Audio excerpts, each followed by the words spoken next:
Walt, happy Liberation Week in America. The golden age has begun. Grayson, I certainly hope that the liberation celebration does not last longer than a day, because my account balances were just liberated from their high values. And I guess more importantly, our autonomy ecosystem might have been liberated from being able to get low-cost cars and sensors. Or perhaps Liberation Day, somebody wanted to resurrect the ghost of Liberace. So are you referring to Kid Rock in his Liberace outfit in the Oval Office earlier this week? It's fancy. I'd rock it, but our producers won't let me. I'll get the Apollo hook for that. But I will say, you put all this together, it makes for a great sketch this Saturday night on SNL if they actually go back to being funny again. I can't. Yeah, I doubt that's going to happen, and I'm not sure I can even stay awake for some of the lame jokes on that program. There's lame jokes, and then there's reality. And what we know is that you got 100% tariff on Chinese vehicles. The Waymo robotaxi, the Zeekr RT, is Chinese. It's made in China. It's hit with 100% tariff. It's doubled in price from an estimated 50,000 to 100,000. Waymo's unforced error looks to be coming true. I mean, this literally goes back to episode 1, Grayson, where this was the unforced error of what they're paying and the risk that existed. And this was certainly telegraphed. I mean, 100,000, I'm not sure how much the Jaguars cost, probably still more thanks to the doubling, if it lasts that long. But I guess they're in a situation now that you just kind of have to plug forward, because I'm not sure how you just come up with incremental supply. They're not making any more Jags. Hyundai is, we've talked about in prior podcasts, can't accelerate the timeline. So you're just going to have to pay up. Or do we see an announcement perhaps in the next 30 to 45 days of a new OEM partner for Waymo? I mean, that could happen, but like you've seen all the talking heads refer to, which, we like to clown on them often. But it is accurate to say that it takes a bit of time just to kind of bring up production for a new partner. So you could announce a new partner tomorrow, and that partner could, intend to build their product in the U.S., but that's going to take time.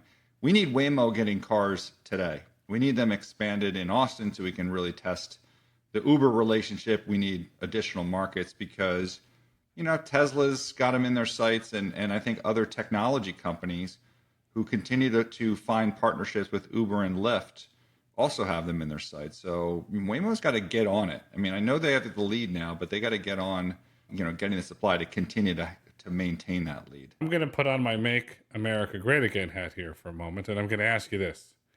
Does Waymo do the art of the deal?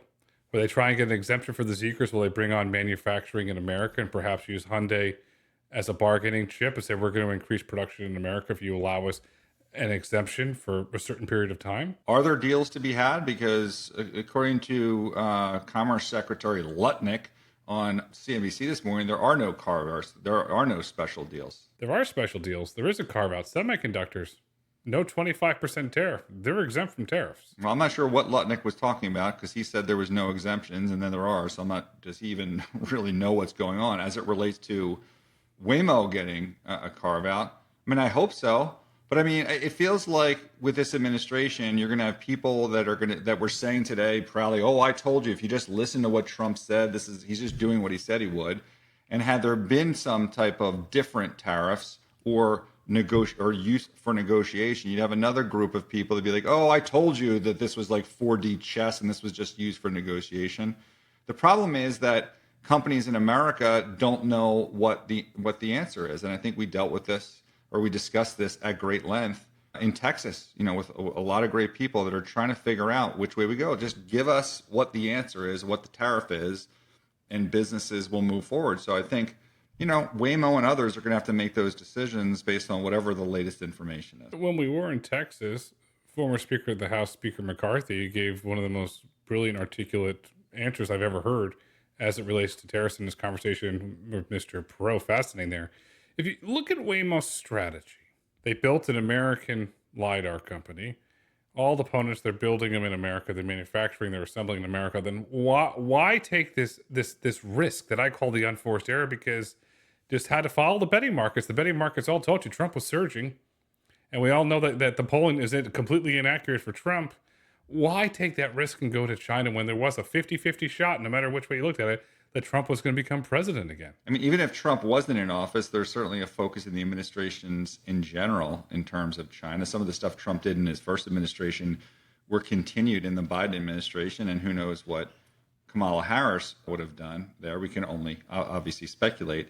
It is fascinating, though, that when we talked about Hesai in the past, which makes LiDAR sensors that a lot of the industry says are essential for them to get their trials off the ground in 2025. Waymo didn't have that, and it's like, oh, it's all American, American made on the technology side. And then you go out and you take all this great American technology and you bolt it onto a Chinese car. I don't know, man. It seems just odd. And on top of it, everything we hear is that Waymo as an organization just moves very slowly. Part of the reason you've had, the Lyft relationship perhaps not happening is the bureaucracy and the slow movement that Waymo exists today, which is ironic, right? Because they're kind of at the head of the game right now. But if they're going to be this big lethargic company where they can't move quickly and make decisions like this, buying Chinese cars, you're opening the door for technology companies, to prosper. And that opens the door, on a derivative basis for obviously Uber and Lyft. Does Waymo have to slim down in order to continue to be successful? I mean, maybe if they spin out and slim down, that's a possibility. But we've talked about a spin out as something after, reaching certain milestones. But look, a lot of times at these big companies, we're dealing with that with Apple right now. They don't really self-evaluate their issues as well as they do. Apple in this case finally got mainstream criticism. I've been talking about this at Lightshed for, since last year. Mainstream criticism finally on Siri. And what do? They take the guy from the Vision Pro and shift him over to AI. It is effectively a function of large companies run by non-owners. I don't think Facebook, run by its founder, has the same issues in terms of move. Look how quickly Facebook had pivoted from the metaverse to AI and how quickly that works. You've got an issue here at some of these large companies. So before we crown Waymo as the winner, there's more signs that the doors are open for others to succeed. Could be, but I still think they're going to succeed. And what was the term that you used on Lightshed when you made fun of the super cycle upgrade that never happened? What was that term that you used? I think it was just hashtag super cycle. Because, people were calling for this super cycle as they do every year. I'll tell you this, the first year I didn't upgrade because there's no value in the Apple hardware realistically for the phones. There's no reason to go upgrade, and there was no reason for Waymo to go to China. They could have stayed with a European or a U.S. automotive. If the tariffs hold 30 days, 45 days, let's go 120, 365 days, do we see potentially just Waymo shifting those vehicles over to Tokyo where they're currently testing and not bringing them into the U.S. to avoid the potential tariffs? Great pivot. Yeah, absolutely. That would be definitely the smart thing to do. And obviously Japan would be, a good market for them to do that. So maybe you're right. And then does that send a message to the administration like, hey, here again, an American company, great, that you're going to force them to make the cars here in 3 years when they finally find another supplier. But now you've pushed the technology and the testing of it to a foreign country. And there's no tariffs there because they're basically just going to be doing these operations in a foreign country. Is that winning in terms of pushing U.S. technology forward? No, we have to figure something out. We need an autonomy strategy to ensure that America wins on autonomy, because China, as I've written about in This Week in the Autonomy Economy, and we've spoken about on this podcast, China is in the midst of getting ready to export autonomy to the world. America needs a true strategy. Well, Grayson, there is another American company that makes their cars in America, and that's Tesla. And this week, Elon Musk once again verified, or not verified, we shouldn't say verified, stated that when they launch in Austin, it will be unsupervised. My definition of unsupervised is not having someone in the driver's seat. So if that's the case, maybe it's a smaller footprint in what he's doing, but I get that Elon said a lot of times says stuff that doesn't happen. I've highlighted in the space world stuff that people said that he could never do that he's actually done. There was more evidence again this week as we're strapping Starlink antennas onto, I think, United Airlines congrats to United Airlines flyers. You're now going to get good internet for your flights. But look, June is just around the corner, and, full speed ahead there in terms of what they're expecting as they develop their product. In the post that you're referencing, Mr. Musk said, I'm going to quote this. He says, unquote, "This will enable passenger cars to increase in utility by roughly half an order of magnitude overnight with a software update," end quote. That tells me that they're going to launch unsupervised for the 3, the Y, and the entire fleet with hardware 4. That's what it, reading between the lines, that's what it sounds like. And I'm not sure. Look, there's a lot going on in the market now, so it's hard to say what's discounted in that stock and what isn't. There's rage selling, there's, vandalism, there's obviously how the tariffs are impacting these stocks in general. But that would be, I think, a surprise to the market if he delivered precisely what you described. So just around the corner, we're all excited for it. And no one that I've seen or heard from in Tesla is kind of soft pedaling that in terms of what they're planning on hitting in Austin in June. They're getting very bullish. I still remain and getting more bullish about autonomy in general in the U.S. And there's no doubt that Waymo is the leader. And we're super excited for Waymo, and we want everyone to succeed. We don't want anyone to fail. But, let's call it what it is. When there's major developments like this that others have doubted, if it happens, it's going to happen, and we will celebrate it. And there's a lot of words that are indicative of this happening. Why don't we move on, though, to other impacts of the tariff? Because trucks, or the trucking industry, also a big part of autonomy. A lot of the technology that could ultimately end up in cars, could ultimately challenge what Waymo and Tesla are doing, are starting in trucks. Aurora being first and foremost among them, but several companies that we're tracking this year. But 40% of all Class 8 trucks are sold in the U.S., or that are sold in the U.S., are coming from Canada and Mexico, which are going to be victims of these higher taxes. Yeah. And it's an issue. If you look at Torque Robotics, okay, they got the partnership with Daimler. They run the Cascadia. That's America's favorite truck for drivers. That's made in Mexico, so that's going to hurt them.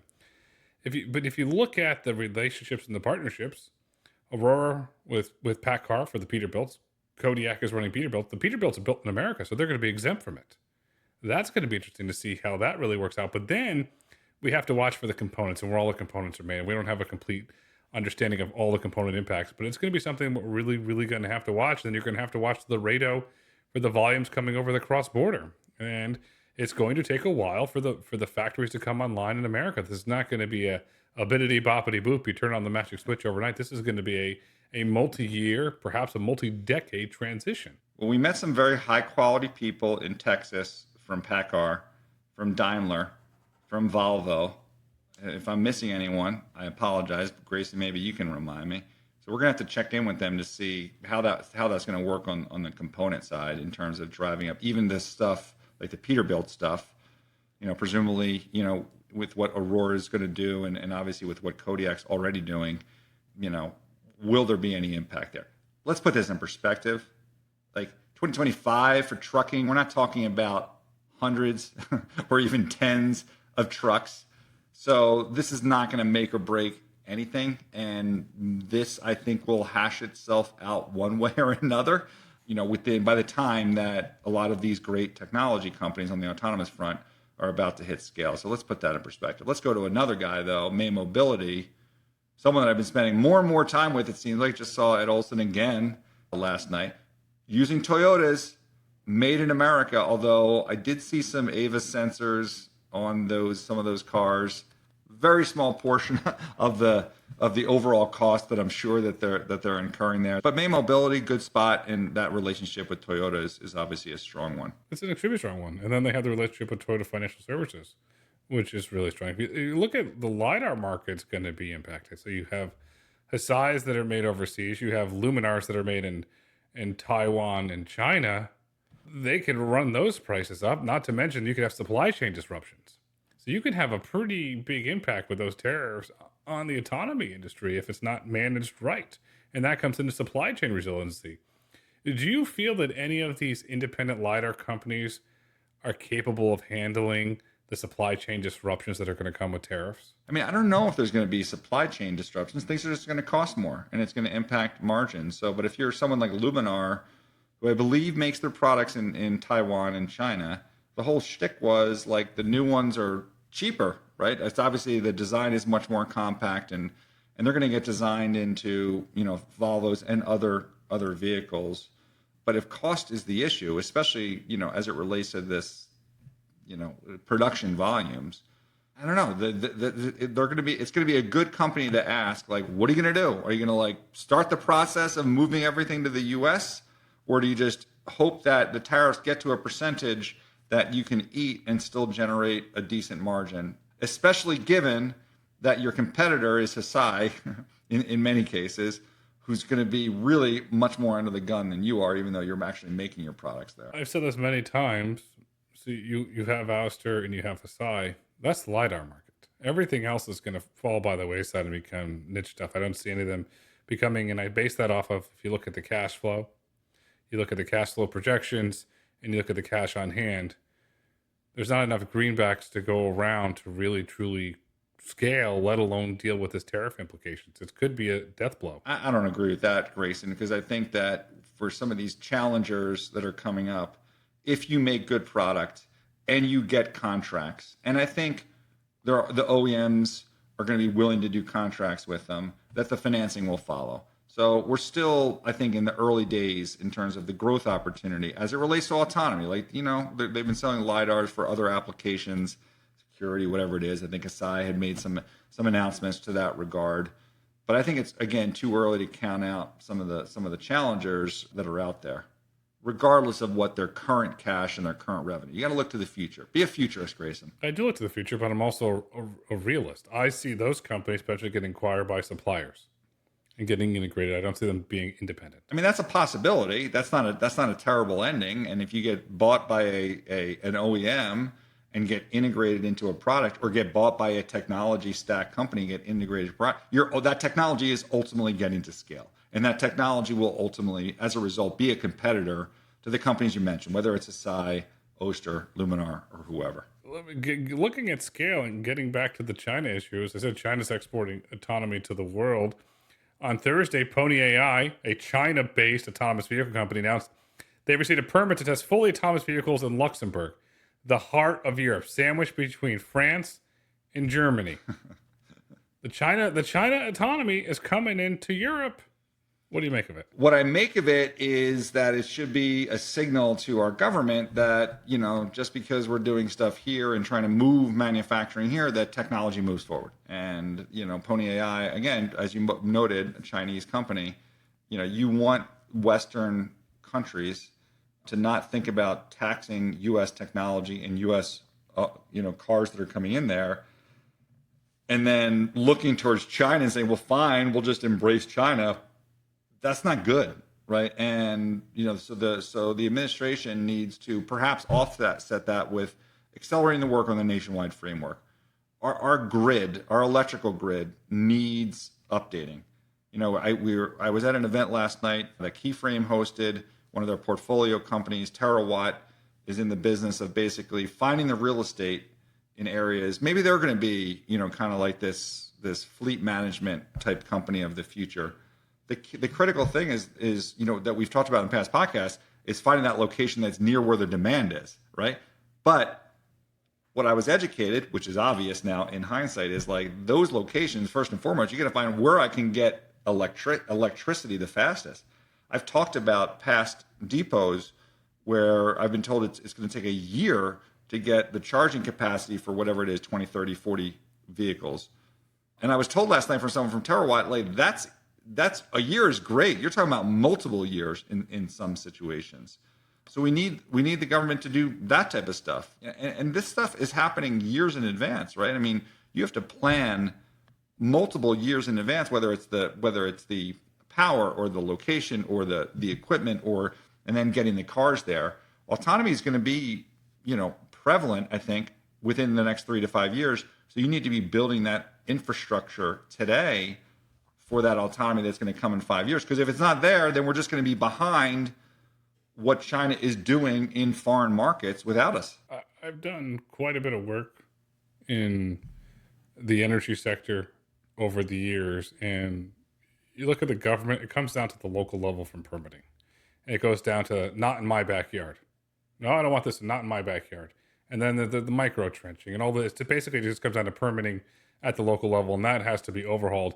And if you look at real estate, the premiums that some of these charging stations, if you're near a substation or directly adjacent to a substation, massive premium. And then the other thing that's not talked about a lot, and I don't know if this is accurate today, but it was accurate 8 months ago, there was a shortage of megawatt charging infrastructure, the hardware equipment. So there's a variety of different issues that have to be worked out for these vehicles to truly scale and charge. Not talked about a lot. I don't want to give any bad characters any good ideas, but it just occurs to me when you're talking about permitting, like, what if, like, just some random law firm, maybe those law firms that you complain about that have billboards on the side of the road, say we're going to just apply for permits across the country for these electrical locations. So they're first in line to get these permits that take a year or 2 years or whatever it is. And then they just sell them off at a premium when the companies come around that actually want to build them. That's a hostage negotiation. It's a risk. But that's what they do. They hold companies hostage. They hold people hostages. And they get these nonsense nuclear verdicts that hurt everybody. But something has to be done. We have to plan.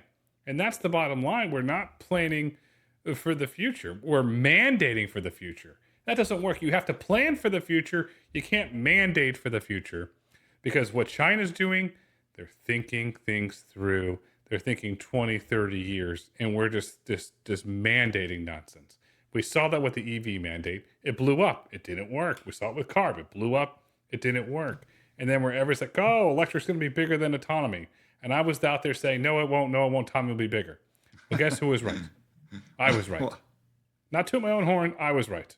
I stand by that. I love it, Grayson. You're getting fired up. Yes, you were right.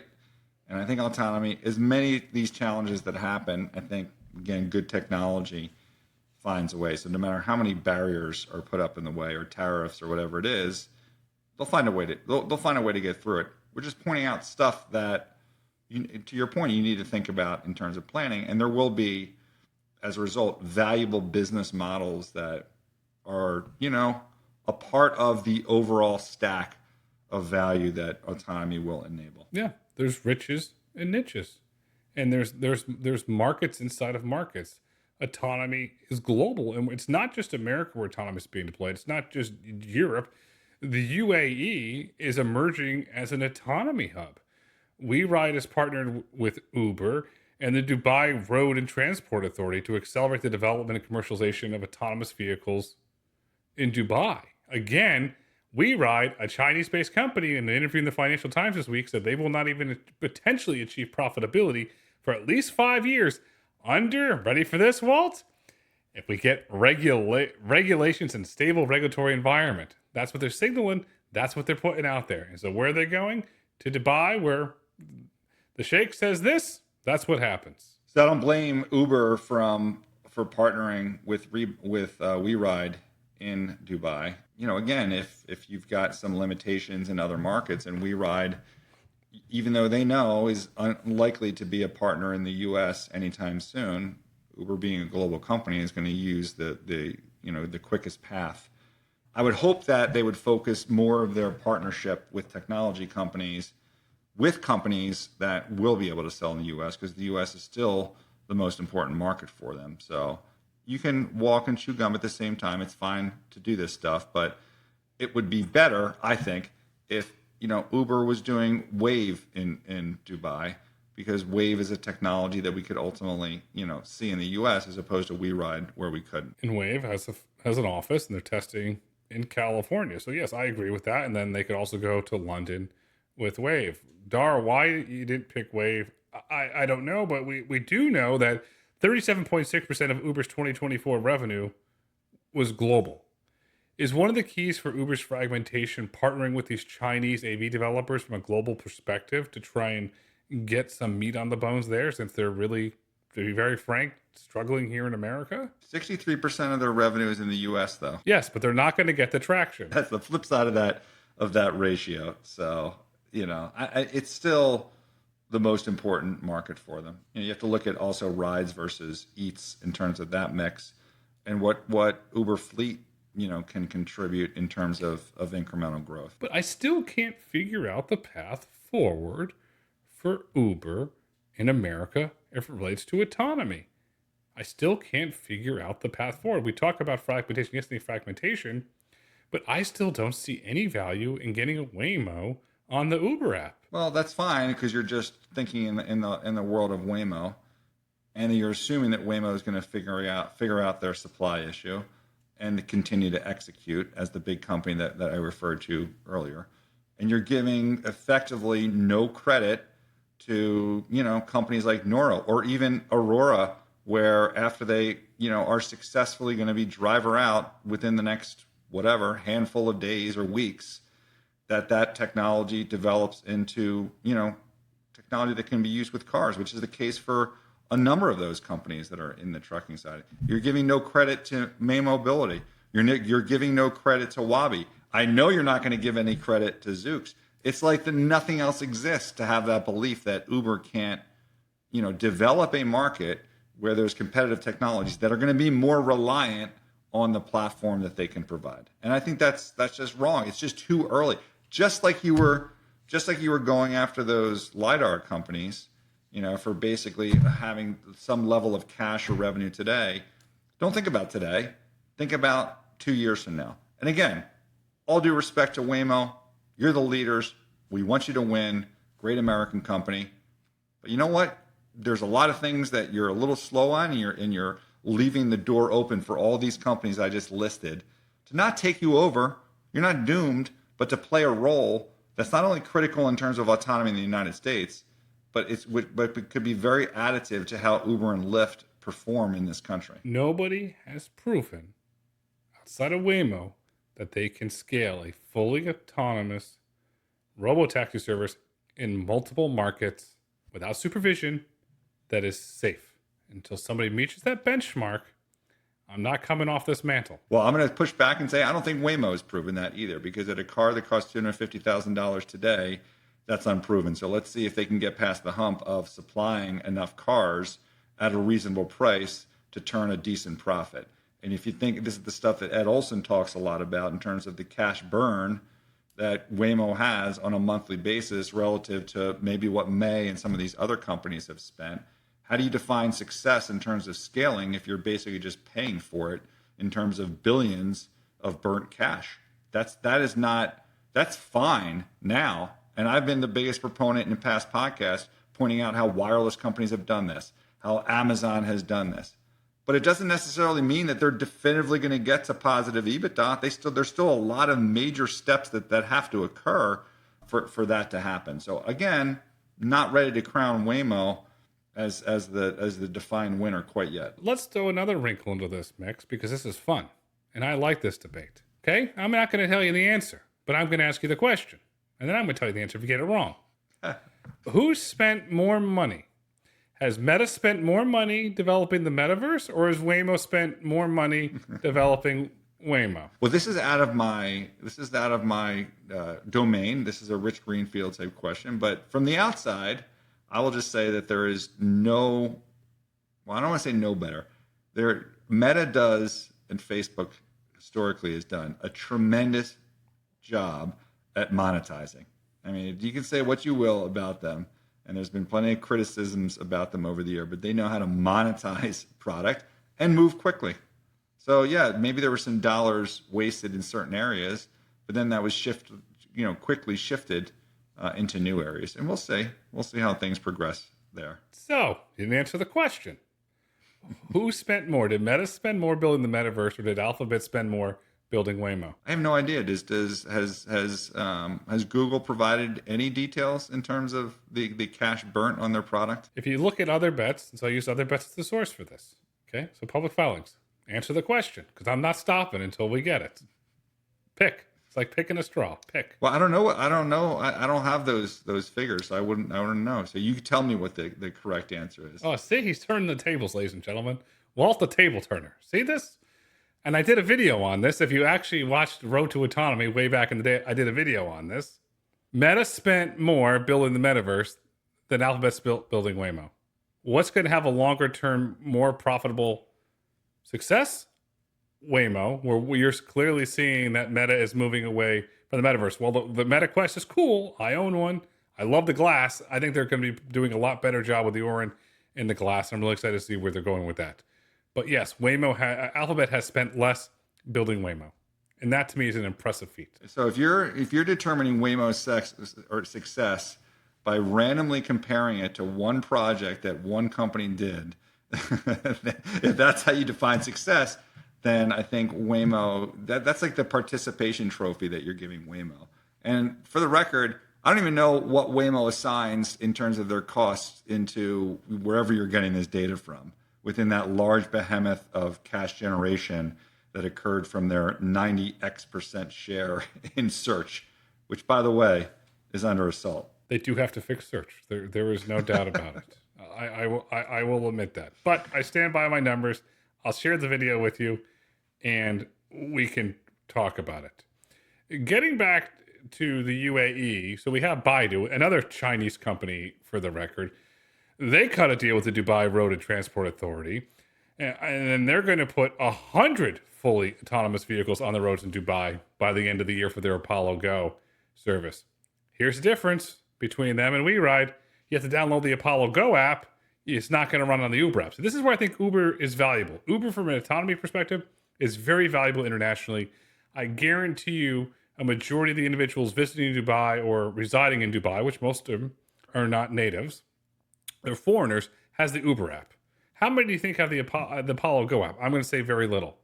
Why do you think Baidu's taking this go-it-alone approach, though? Are they trying to mimic Waymo? Well, I'm very happy to hear you say some positive things about Uber. And I know that you're not as negative on Uber as you are trying to imply in some of these recent podcasts. On this app stuff, I'm coming more to the conclusion it just doesn't matter. And I will reflect that even back to Uber and Waymo in Austin. And the belief out there that everyone's like, that's going so well, and their share, this data they share, that means they're going to flip all these other markets to Uber. Like, it's too early for all of it, whether it's Dubai with 100 vehicles on whatever app you're talking about in that country, or the Uber app in Austin. It doesn't matter. Like, these are early test things. These are not indicative of anything. Those longer term decisions are yet to occur. And this is all just, I think, learning right now. We will certainly track it. So it matters in that sense of like, what's that experience like? Can you pick that autonomous car or not? We, I think, are aligned at least in looking at autonomous cars as highly valuable in terms of consistent and paying more for it. So there's no change there. But in terms of how the apps play, I wouldn't look at these decisions. Look, I'm in the stocks games, and I realize that they will be catalysts when new markets are launched, and we will try and get ahead of that as best we can and report on this. But let's back up a little bit.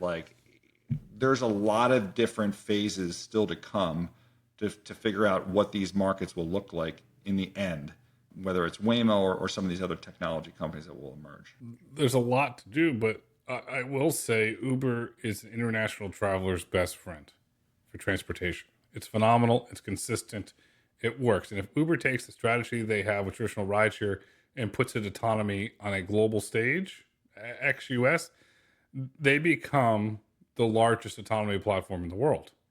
I'm not bullish on Uber in America. I'm bullish on Uber from an international perspective. Okay, so I'll give you a perfect example then. I'm going to make it in the wireless industry. Back in the days when there was Bell Atlantic and 9X, and it was local calling, and you had roaming charges. I'm sure there's a lot of people on this podcast that aren't even old enough to understand what a roaming charge was, let alone long distance charges. The purchase decisions that people made, even though you would say, I wouldn't go to grandma's house 5 hours away, but once a year, if you're being nice to grandma, like maybe once every other year, but yet you bought the plan that enabled your phone to go there without roaming or the fact that it would actually work. So I'm going to relate that to what you just said in terms of international. I may not go to London for the next 3 years or 4 years, or I may not travel there, or even as Waymo expands, if I know I'm going to travel and I'm using an app, I'm just going to maybe stay in the Uber app, even though Waymo is my app at home. And maybe what you just described is the exact driver of why people will stick with Uber. Not necessarily because, oh, they have enough cars during peak hours. I think we both agree that that is a surmountable task, but just the fact that the global coverage and the simplicity that I know that if I go to Uber, I'm always going to have a car, whether it's going to be autonomous, whether Waymo wants to participate in that, not, doesn't matter. There'll be other companies, I believe, or when I'm traveling where there is no autonomy in some of these markets. If you stick with the Uber, you don't have to change your SIM card like you did have to do back in the day. That is definitely true. That's where I think the value is. I do not see the value in America at this point until there is fragmentation in the market. And depending on how big that gets, and if Foxconn manufactures a vehicle or something dramatically changes, then yes. But as I said, internationally, very bullish on Uber. When Dish launched their service, I was encouraging people to use Dish. Their original criticism to me is like, oh, when I traveled to London, my Dish phone didn't work.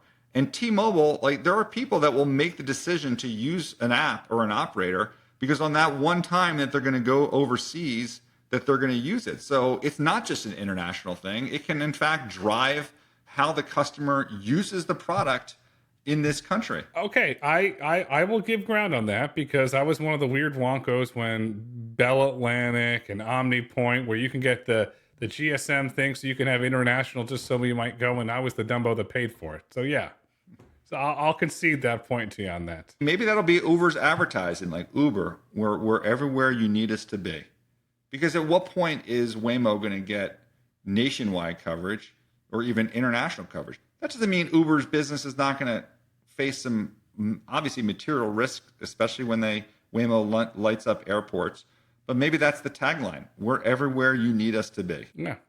Can you hear me? Can you ride me? And that they can just do a simple can you ride me now? Can you ride me now? Can you ride me now? Oh, that's perfect. Yeah, and it's not an adult humor, it's practical. See, I had to get it in there for you. I love it. So let's move on to a conference that occurred this week. I was not privy to this, but I think you saw some analyst takeaways from a conference that was in LA. We did have the analyst report. It was a really interesting read. It was a good, interesting read. We had a director of product management at Waymo who spoke about Waymo's upcoming expansion to snow and bad weather. And he also spoke about Waymo's plans to lower their operating costs. What do you make of this? I don't think either of those takeaways are really that kind of earth-shattering. I get it. The market was very weak yesterday, so it's hard to know what the impact was. But if that's like the new information coming out of a conference that we're going to drive in snow and we're going to try and lower our operational costs, I'm not sure that that's, earth-shattering. I think Waymo needs to be a little bit more forthcoming about what's going on in their business than those little dribs and drabs of information. When do we get real meaningful numbers from Sundar on an earnings call or a supplement to an earnings release where they really give us insight into the business of Waymo? I don't think ever until they spin out. I mean, you and I have talked about the need to do this in terms of advancing the market, but for a company like that, I have no optimism that you'll see any type of, other than the regular updates that they've been giving, which is, every quarter, every 6 months or so. So we're getting limited updates, but if and when Waymo does go to heavy snow, as this individual alluded to on stage, what if New York's the market where Waymo announces they're going to New York and they're running in, say, January, February in the snow? Does the market pick up on that just because everybody's there? I mean, Grayson, if that was the announcement at that conference or any conference, that's news. That would be groundbreaking. Like, New York is a huge market, capital of the world, baby. And more importantly, a challenge in terms of how traffic works and the variety of weather that we get here. So, yeah, I mean, if New York is that market, great. But then say it and give us a timeline and, let us know if you're going to partner with anyone in that market. I'll never forget it. Years ago, I was at a conference and there was an individual from Waymo. And you file asunder, Walt, you can't make this shit up. The guy comes out to stage. A friend of mine was the moderator. He's got a binder like he's going to Harvard for every possible question This individual could ask. The moderator gets irritated, asks him a question that's not in the binder. He starts going through, trying to find the answer. Based on what I saw and when I read this analyst report, Waymo needs better spokespeople. They need to get out there and really deliver hard-hitting messages. Yeah, I don't, if you're going to speak at a conference, have something to say that's interesting, especially when this is, such an interesting thing and you need support of investors and policymakers and across the board. It's whatever. It is unfortunate. Was there anything else at this conference that was interesting? Michael White, the chief product officer of Zoox, came out, right, and said a statement, didn't hold back, and just said, Zoox is not partnering with any rideshare companies, point blank. Okay, so now we know. They're not partnering. They're going at it alone. Yeah, I mean that's definitely good news. I think you also mentioned something about operating in fog, and as if that's like a big thing because I know there is fog in San Francisco, but yeah, we do get fog here in New York. And as I mentioned before, I've got a Tesla old hardware 12.6 on the software or whatever 6. Whatever the numbers are that follows that. And I had probably a 10-mile drive in dense fog, 0 issues all the way home. No LiDAR. No LiDAR, and not over-engineered. Engineered for profitability, not over-engineered. So now we know we have a statement from a C-suite officer that Zoox will not be going on Uber. They'll not be going on Lyft. Does Lyft now have to double down on May Mobility? Since that's pretty much or do they try and cut a deal with Neuro, perhaps? I mean, given your overall view on Zoox, does any of that even matter? Like, if it was another technology company, you'd be like, okay, Uber and Lyft, like that's a loss because you want as many of these technology companies to succeed and plug into your platform. But I think both of us have big questions about Zoox. But again, important to point out, Amazon, part of another large company, no longer run by the founder, and what the pace of innovation and moving that product forward is. So I'm just going to say it doesn't matter until we see Zoox making more progress. And Lyft, the focus I think on Lyft and Uber should be on these scrappier technology companies, helping them along, building up the fleet management companies, and doing the best they can in terms of the Waymo relationship. And who knows where that could ultimately land. When we look at how things are going to land, I'll go out here and I'll say point blank, I believe that May Mobility will launch on Lyft in Atlanta before Zoox will launch commercial service the way things are going. And then Edwin with May Mobility is a little engine that could, which goes back to it. He's just focused on commercializing a product where Zoox is just unfortunately focused on over-engineering a product. Yeah, man. I mean, love the guys at May. Like I said, very capital efficient. Just to set expectations, I think when they launch in Atlanta, you're going to talk about a small service area, then it's going to quickly grow, and then you're going to look for additional markets. Good partners in Toyota as well, so a good partner for Lyft to have signed up. So I think you can't undervalue David Risher's and team's ability to do that. I will say also, Grayson, that and to our listeners, there's another item in the Road to Autonomy library that dropped this week, where Grayson did a podcast with Jeremy Bird from Lyft. I think one of the more value add things that I've heard come out of the company, let alone in autonomy, in a while. So awesome job on that. If you haven't listened to it out there, please download it. I had a couple takeaways. First, he effectively validated a lot of the stuff we said about airports and that being essential and critical. So to the extent that then Waymo launches in San Francisco in the airports, that's another big shoe to drop. I will say, Grayson, you were saying like during one time in the podcast, you're like, oh, why doesn't it alert me when I land? It does for Uber. When I land in a city, it's like, okay, you just landed. Here's how you walk to get your Uber. I'm not sure if Lyft does that or not, but I think Uber has solved that problem. The other good takeaway he had was just talking about purpose-built vehicles. I know this was an early belief that Waymo had, and there's debate about out there with people thinking, oh no, you should have cars that you can depreciate and have some residual value. I'm growing more to be in the purpose-built vehicle long-term camp. So it was definitely interesting to hear his thoughts there. I was a little confused on what he was saying on FlexDrive, because my understanding on FlexDrive is they're not doing the daily maintenance of cars. He said we do it every day, but I think what he meant was someone leases a car for a week, so one guy returns it on Monday, so we're doing it every day, and then another guy returns a lease and he does it on Tuesday. So I think maybe I got it wrong, and I got to go back and do some more work on FlexDrive for our listeners from Lyft and from FlexDrive. Let's engage again, because Grayson and I are really big believers in the importance of fleet management, and maybe I don't understand how far along FlexDrive is, but it didn't. I don't. My understanding is it's not that far along. And then the most important thing, Grayson, was just the changing dynamics in terms of car ownership playing a role. And it just made me think more about how that can drive the economics down.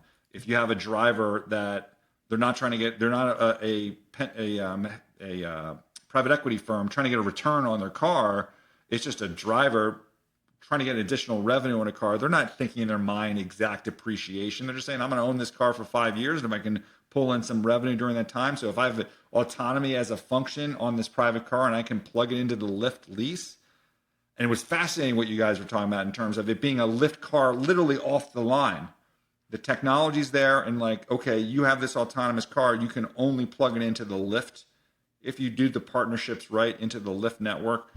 A fascinating different view on how, again, Lyft and Uber can not only survive but thrive in an autonomous world. So I think a great discussion that you had with with Jeremy. Thank you. And going back to the early conversations around Uber and what Lyft's doing with the Lyft AV ready vehicles is brilliant. When we get personally owned autonomous vehicles, and say Uber has what's called Uber AV ready vehicles that are scaling, my opinion on the value of the Uber platform changes dramatically.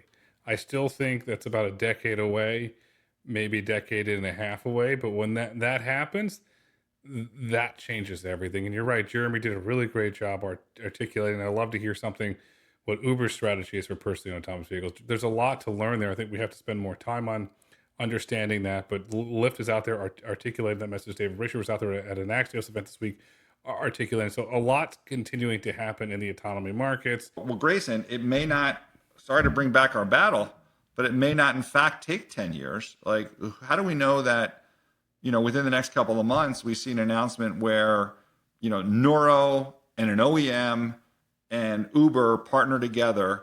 And yeah, they're going to say, okay, we're going to enable fleets. But part of that long-term plan is to have that Uber-enabled, whatever the OEM is, with the Nuro technology car coming off the fleet and doing exactly what was described. And then even though it's going to take a while for that to occur, but you've got those building blocks that are apparent to investors, known in the market in this year. So you might not have to wait 10 years. For the technology to commercialize, you probably will have to wait 10 years, but you're going to get the signals to the market. And what that's going to do then, that's going to set up a showdown between, let's say, Uber plus autonomy partners versus Tesla.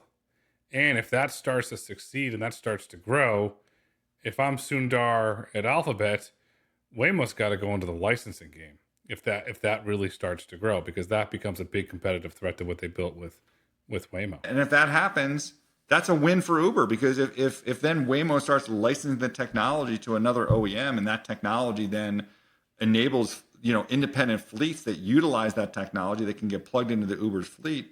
So maybe again, it's still early days. I don't think it's going to take that long. I don't think it's going to take 10 years. I can't believe I'm being more optimistic than the most optimistic person in autonomy and the leading voice in autonomy, Grayson Brulte. But is that possible? Anything's possible. So then here we go. This goes back to Rich's role with TV networks.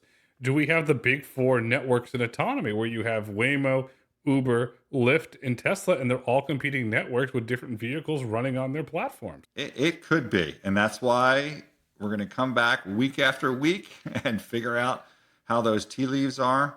The future is not definitively cast one way or another. And that's why debates are healthy. And that's why, putting on my political hat, you have to reach across the aisle and have an unconventional conversation, because you might learn something, or you could sit up there for 20 plus hours and filibuster, whatever you might you could really learn something. And each and every week, we always learn stuff because the autonomy markets are evolving and our conversations are getting fun. And thank you to all the listeners and viewers for the great feedback. I heard we had Walter Celebrity in New York. Thank you, everybody that went up and said nice things about me and my commentating. With that aside, Walt, what do we need to look for in the autonomy markets over the coming week? Well, I mean, there's nothing scheduled, but I mean, Aurora, let's go. Let's get that driver out. Thank God that they didn't do it this week, because you would have been overshadowed by Liberation Week, as it may be. So hold off for a couple more days if you're planning on doing anything, but maybe next week's our big Aurora week. And then the big weight's on is going to be on for Tesla and Elon. So maybe we'll get some more data points on that, but that's not for next week. When Aurora launches, we can call it Autonomy Week, because the future's bright, the future's autonomous, the future is scaling, profitable autonomy. Walt, until next week.